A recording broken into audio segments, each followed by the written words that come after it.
You want to know the truth? The truth is, I was crushed. How could I have missed him? How could he have missed me? We've seen him, they all yelled. We've seen him. He was here. He's not dead as we thought.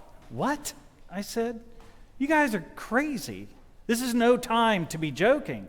But they kept on insisting. No, we saw him. It was him.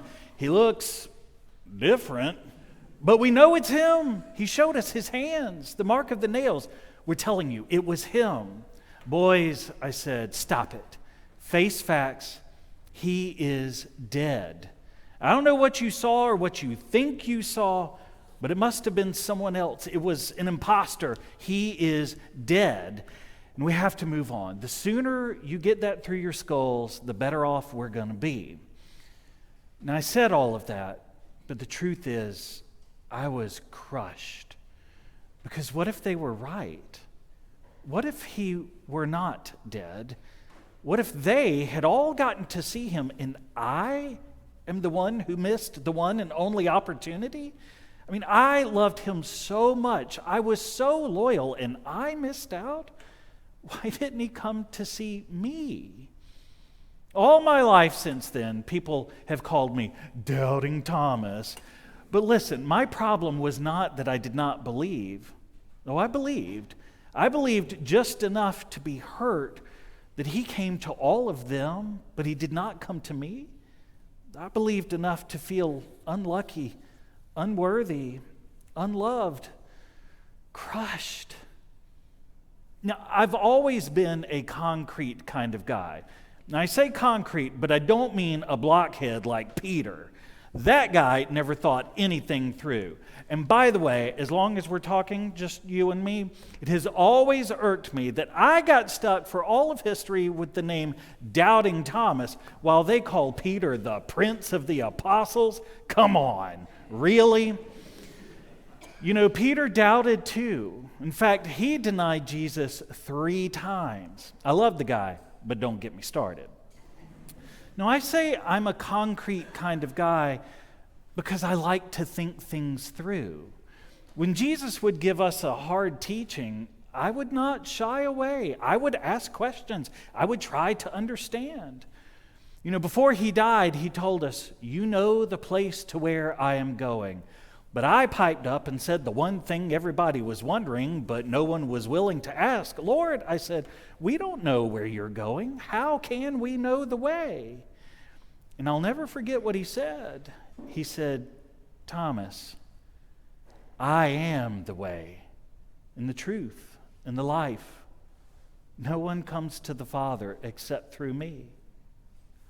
Good thing I asked, right?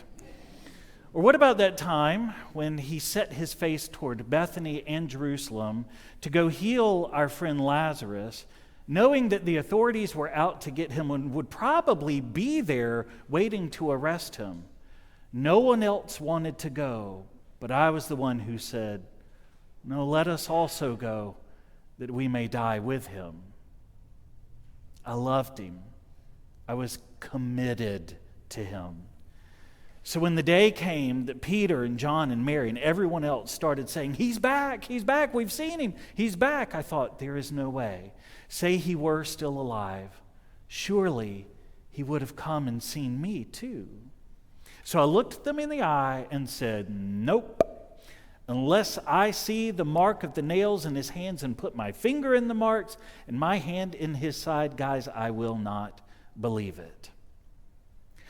Well, then a week went by, and every day was pure agony because they were all acting like nothing was wrong, as though we had not just been through the worst ordeal of our lives. They were all so full of obnoxious hope. But me? Well, I just sat in the corner, quiet, and tried not to spoil their party. But then, well, you know the story. To this day, I still cannot really explain it. I was just about fed up with them when all of a sudden, there he was. There he was. And they were right. There was definitely something different about him. Some had said that he didn't look like himself anymore, but I wouldn't put it that way. To me, he looked more himself than he ever had before, if that makes any sense. It was like he was alive, but more than alive. The most alive anything or anyone has been or ever could be. And the first word that came from his mouth, peace. Peace be with you. Even those words were somehow more real, more alive, more than just words, and they melted my heart. All that confusion, all that anxiety, all that second guessing and self-loathing that had gripped my heart and my gut all week long, well, it just all melted like thin wax in a hot flame. And then, as though he already knew what I had said the week before, he looked at me across the room and he said, Thomas, come here, buddy. Thomas, come here. Put your finger here. See my hands. Reach out your hand. Put it in my side. Believe. The thing is, I did, but I didn't even have to. He already had me at peace be with you. I knew it was him. I knew he came back for me. I knew that all my commitment for all those years had not been in vain. And all I could manage through the hot tears in my eyes and the round lump in my throat were 5 little words. My Lord and my God. You know, after some time, I've come to realize the great truth of all of this, and it's a simple one. The truth is that God, our God, the risen Christ, he will always meet you wherever you are. I mean, he did that for me, but isn't that also the way that he came to Mary Magdalene? I mean, she had loved him so fiercely too. He had freed her from her demons and restored her to life, and oh, those long talks they used to have. So what she had needed was someone to call her name, and that's exactly what he did early that morning in that garden next to that tomb. Mary, he said. And she knew. And Peter, well, I give Peter a hard time, but Jesus knew exactly what Peter needed too.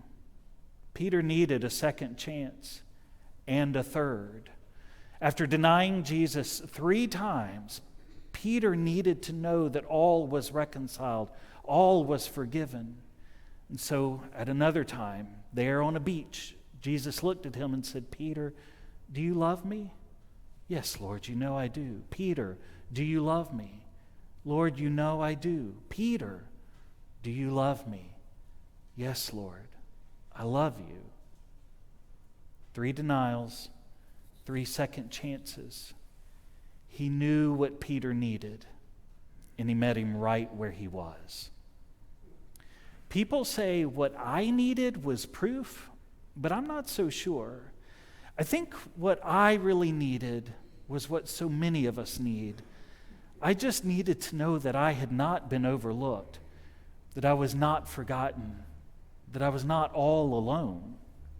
And to this day, they still call me Doubting Thomas, and fine, I'll own that. But who here does not doubt? Who here doesn't sometimes wonder if you're really on the outside looking in? If maybe God doesn't really love you the way that you thought God did? Who here isn't envious of those who always seem to get it right, who seem to have some special connection to God, and who walk through life like they've just had an encounter with the risen Christ while you're sitting there thinking, yeah, but Lord, what about me? Well, if you have ever been in that place, if that's the place that you are in today, then hear me, my friends. He knows what you need, and he will meet you where you are. You don't have to have it all figured out beforehand. You don't have to have all the right answers ready to go. You don't even have to be convinced before he arrives. No two people are the same. And so however you come to faith, wherever you are on your spiritual journey, well, he understands. And he will meet you right where you are. Because you see, with this Jesus of ours, the truth is, he brings the faith to you, not the other way around. So come on. Come with me and Mary and that old blockhead Peter. Come and celebrate the resurrection at this table like you do every week. And with whatever voice you have to lend to it, let the alleluias well up from inside you. And as he meets you where you are today, I hope you too will come to know the concrete joy of those 5 little words, my Lord and my God. Amen.